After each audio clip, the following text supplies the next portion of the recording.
अस्सलाम वालेकुम CSS aspirants, आप लोगों की एफपीएससी की तरफ से एमपीटी की रोल नंबर स्लिप्स आ चुकी हैं। बहुत सारे स्टूडेंट्स से क्वेश्चंस थे जी कि किस तरह से हम लोग जो हैं वो अपनी रोल नंबर स्लिप डाउनलोड कर सकते हैं, और कुछ क्रिटिकल क्वेश्चंस थे एग्ज़ाम डे से रिलेटेड, जो रजिस्ट्रेशन स्लिप्स हैं उनसे रिलेटेड। तो तमाम क्वेश्चंस के आंसर जो है आपको इस वीडियो में मिलेंगे। Watch it till the end.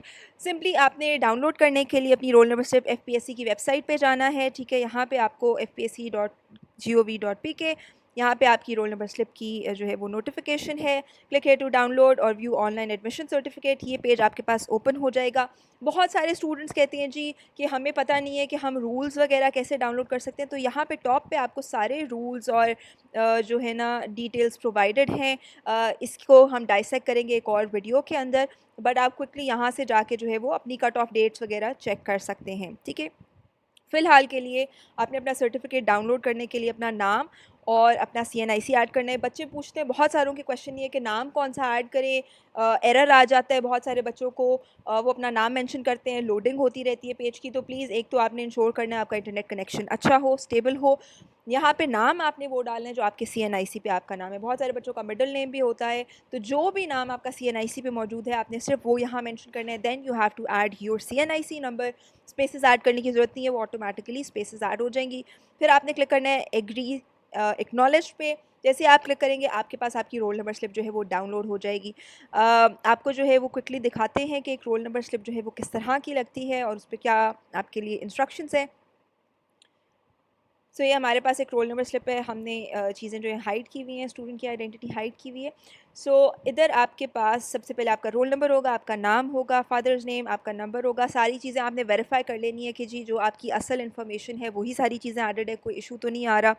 क्योंकि आपके एग्ज़ाम डे पे आपके सीएनआईसी के अगेंस्ट सारी चीज़ें वेरीफाई भी हो रही होती हैं, ठीक है। फिर आपके 2 बैचेस बनते हैं, मॉर्निंग का बैच भी बनता है, इवनिंग का बैच भी बनता है। मॉर्निंग और इवनिंग का पेपर डिफरेंट होता है, और पूरे पाकिस्तान में लाइक मॉर्निंग शिफ्ट का पेपर पूरे पाकिस्तान में सेम होगा और इवनिंग शिफ्ट का पेपर भी सेम होगा, लेकिन मॉर्निंग और इवनिंग शिफ्ट के पेपर्स जो हैं वो डिफरेंट होंगे, ठीक है। फिर then you have your image here, और इधर एक क्यूआर कोड होता है, और आपकी टेस्ट सेंटर डिटेल्स भी यहाँ पे मौजूद हैं, ठीक है जी। सबसे इम्पॉर्टेंट जो है वो आपके लिए कट ऑफ डेट जो इस साल की है वो 31 दिसंबर 2024 है। तो प्लीज़ आपने इंश्योर करना है कि आपको 31 दिसंबर से पहले आप जो है वो 30 इयर्स अबव ना हुए हुए हों। सारी जो एलिजिबिलिटी है वो इससे रिलेटेड इम्पॉर्टेंट है, ठीक है। एग्ज़ाम वाले दिन अब क्या करना है, एग्ज़ाम वाले दिन जो मॉर्निंग शिफ्ट वाले बच्चे हैं उन्होंने 8 AM जो है वो 1 घंटा पहले एग्ज़ाम से सेंटर में पहुंच जाना है। 8 AM जो है वो मॉर्निंग शिफ्ट वाले बच्चे जाएंगे, and 1 PM for evening batch, and be seated at least 30 minutes before the start of the paper. So जो इवनिंग बैच के बच्चे हैं वो 1 बजे सेंटर पहुंच जाएँ, मॉर्निंग बैच वाले 8 AM पे पहुंच जाएँ।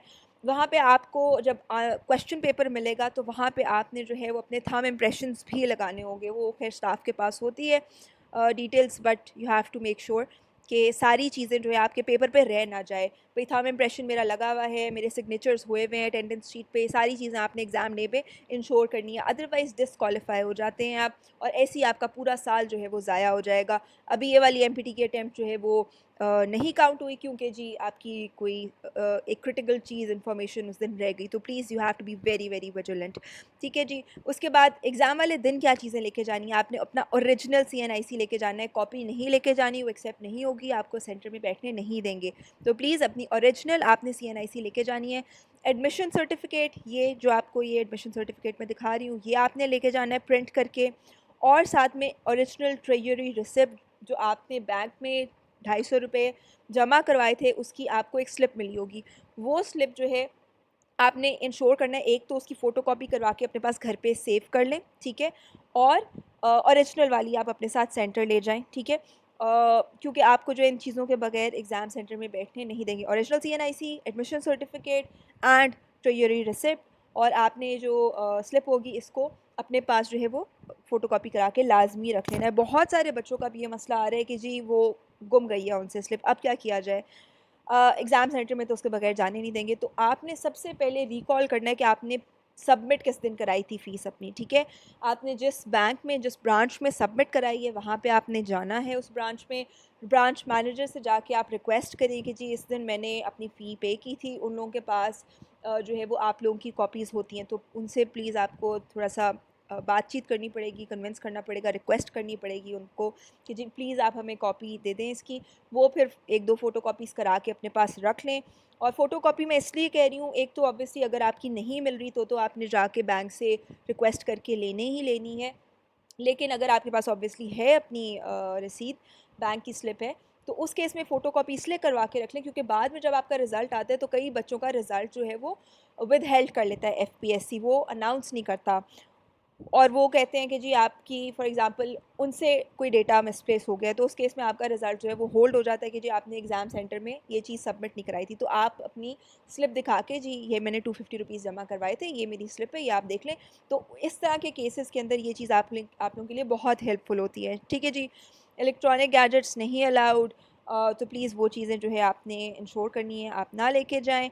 और एक दिन पहले जाके टेस्ट सेंटर को देख लेना बेहतर होता है, बजाय इसके कि जी जो है वो आप एग्ज़ाम सेंटर ढूँढने में अपना जो है वो टाइम ज़ाया कर दें। तो इन चीज़ों का ख़ास तौर पे ख़्याल रखें। ये मैंडेटरी टेस्ट है, अल्लाह ना करे अगर इस टेस्ट में बैठते हुए या कोई भी आपकी क्रिटिकल इन्फॉर्मेशन जो है वो रह जाती है, या आपका पेपर जो है वो किसी वजह से डिले हो जाता है, ख़राब हो जाता है, तो बहुत जो है वो प्रॉब्लमैटिक चीज़ हो सकती है क्योंकि ये प्री रिक्विज़िट है रिटन एग्ज़ाम का, ठीक है जी। So please make sure you are reaching the venue on time. इसके साथ साथ आप जो है वो अपनी तीनों रिक्वायर्ड डॉक्यूमेंट्स साथ लेके जा रहे हैं। आप वहाँ पे डॉक्यूमेंट्स के ऊपर सिग्नेचर कर रहे हैं, थंब इम्प्रेशन लगा रहे हैं, सारी चीज़ें आपकी जो है वो ऑन पॉइंट हैं। और कोई भी आप इलेक्ट्रॉनिक गैजेट्स जो अपने साथ कैरी नहीं करें। अ, अगर आप लोग अभी भी कुछ रिसोर्सेज वगैरह जो हैं वो एमपीटी की प्रिपरेशन के लिए, क्विक रिवीजन के लिए चाहिए, तो नियर पियर का जो एमपीटी का फुल कोर्स है वो आपको जो है वो मिल रहा है। 7000 का कंप्लीट बंडल है जिसमें लेक्चर्स भी है रिवीजन के लिए और प्रैक्टिस भी है, वो आपको 999 रुपीज़ में मिल जाएगा। सो बेसिकली ये screening test full bundle 7000 rupees का है, ये आपको 999 में मिल जाएगा, ठीक है। और इसके अलावा साथ में आपको ये सारे जो हमारे सीएसपी ऑफिसर्स हैं, sir Abrar, sir Zuheb, sir Hamza, ठीक है, उन सब के और फर्दर डिटेल लेक्चर्स भी मिल जाएंगे। सो ये एक जो है वो 999 का है, आपको सारे 999 में मिल जाएंगे और इसमें बेतहाशा प्रैक्टिस मौजूद है। इसके अलावा Near Peer is also going to conduct a free grand mock MPT, और जब तक आपका एमपीटी नहीं होता डेली बेसिस पे Near Peer free of cost practice भी करवा रहे हैं, ठीक है। उसके लिए जो है वो इस वीडियो के साथ आपको लिंक मिल जाएगा, ग्रुप ज्वाइनिंग लिंक। उस ग्रुप को आप ज्वाइन करेंगे तो वहाँ पे आप रजिस्टर हो जाएंगे फ्री मॉक एमपीटी के लिए, और साथ में जो डेली बेसिस पे आपके एमपीटी के क्विजेज़ हो रहे हैं, ठीक है जी। So please make the most of these resources, and if there are questions please drop them in the comments and we will be happy to help you. Good luck.